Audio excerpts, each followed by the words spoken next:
qu'on est une équipe. Vous savez, le basket, c'est un beau jeu. Des fois, la pièce tombe du bon côté, des fois, elle tombe du mauvais côté. La dernière fois, on avait eu 3 balles de match pour gagner, dont un layup, dont un panier à 1,50 m tout seul.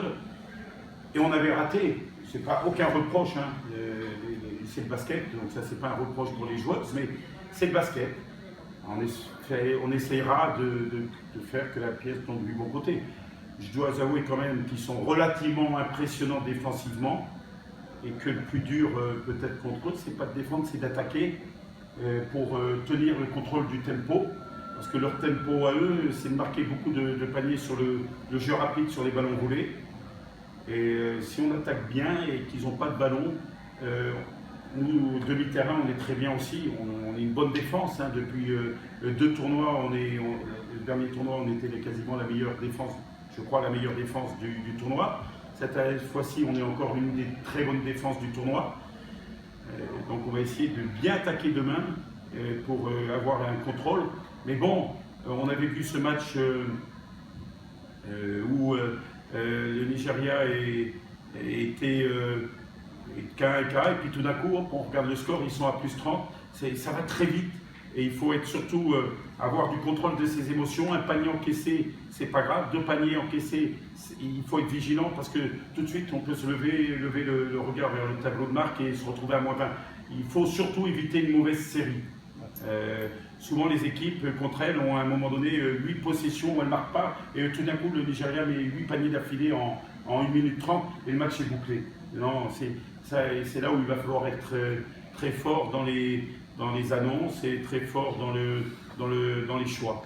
Voilà, mais c'est plus facile à dire qu'à faire. Coach par là, à votre gauche. Pardon. Merci. Samou Biali de la télévision BTV. Félicitations pour la victoire. Hein. Alors, vous l'avez dit tout à l'heure, hein, concernant le Nigeria, je ne vais pas vous demander de nous dévoiler les secrets de votre jeu pour demain.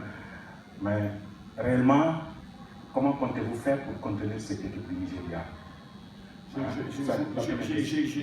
termine. Ça, c'est la première question pour vous. La deuxième question pour Gandiga. Alors, on vous a vu contre la Côte d'Ivoire, en tout cas à notre avis, qui était une équipe prenable, si on regarde un peu l'histoire des deux formations. Mais vous avez beaucoup pêché, au point que vous avez arraché un peu la victoire. Est-ce qu'il faudra jouer comme ça contre le Nigeria? Qu'est-ce qu'il faut changer? Ouais, il va falloir être plus vigilante. Là, c'est pas le même jeu, c'est pas la même position. Comme on a dit, chaque heure, on va être sanctionné. Donc, franchement, avec le Nigeria, limite à chaque possession, il faut prier pour ne pas perdre. Là, c'est la Côte d'Ivoire, c'est pas le même niveau. Même nous, c'est pas le même niveau avec le Nigeria, on va pas se mentir.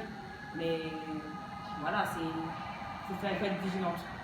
Sinon, chaque perte de balle, sanction est donc on verra. Il y avait une question pour le coach. J'ai donné un petit peu la réponse tout à l'heure, monsieur, mais c'est d'attaquer cohéremment et de temps en temps de ne pas hésiter aussi à jouer dans le jeu rapide. Hein. Il ne faut pas avoir peur d'aller les défier, mais on parlera de tout ça. C'est un peu secret défense. Hein. Ce qui est au vestiaire reste au vestiaire.